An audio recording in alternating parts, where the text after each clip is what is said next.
It's almost Halloween, and you know what that means. Beetlejuice. Beetlejuice. Beetlejuice! I've seen Beetlejuice dozens of times, probably more than just about any movie ever. Princess Bride, Clue, you name it. Probably I've seen Beetlejuice more times. This film is spirituality for atheists, goth for squares, comedy for horror addicts. It's probably the most relevant film with a Baldwin in it, except for Biodome, of course. The sequel came out, so of course it's a good time for me to review the original. I'm preaching to the choir unless you're Gen Z or Gen Alpha, and then it's like, what's Beetlejuice? I don't know. Is that a Fortnite dance?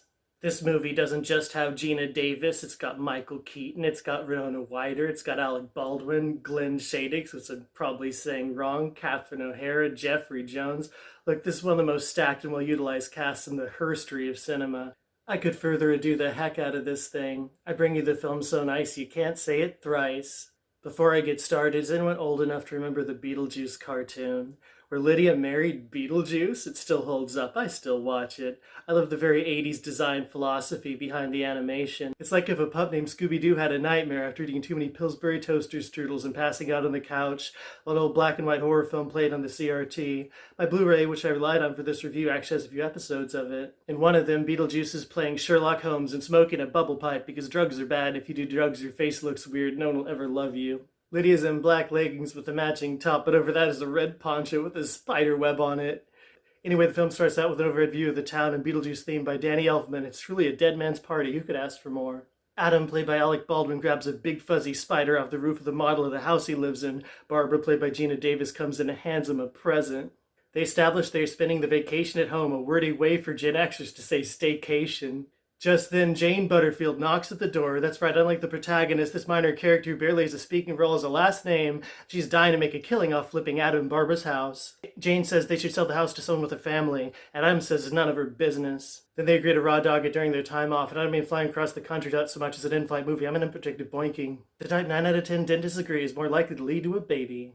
They crash their car and die while crossing a bridge. Their car sinks into the river. They walk right into their home as ghosts and slowly discover they are no longer alive.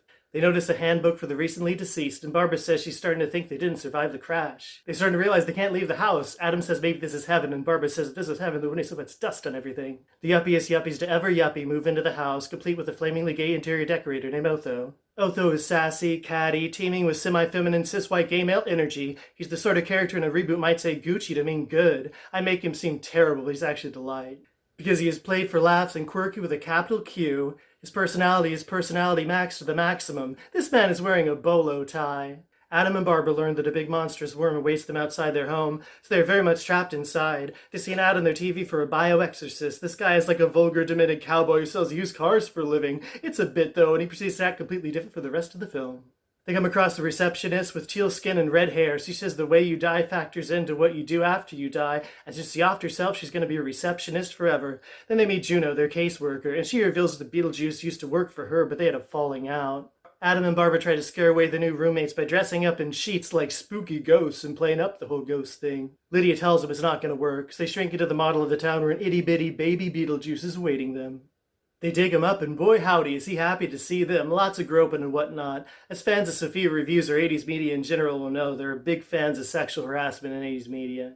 They thought it was hilarious anti-hero behavior. As they escape his crutches, he clutches his own crotch, honks and it makes a bicycle honking noise. This problematic cishet white male is so 1980s, he's even sexually harassing himself. Adam and Barbara possess the Deeses and their dinner guests and do a whole song and dance routine, and it is hilarious. My whole family used to laugh our asses off every time this scene came on. It's just so silly. Beetlejuice turns into a danger noodle and goes off on the Deeses. Much to the chagrin of perpetually chagrined Lydia, Otho does some mumbo-jumbo and causes a big end-of-the-film action scene loud and chaotic enough to satisfy the bloodlust of Tim Burton.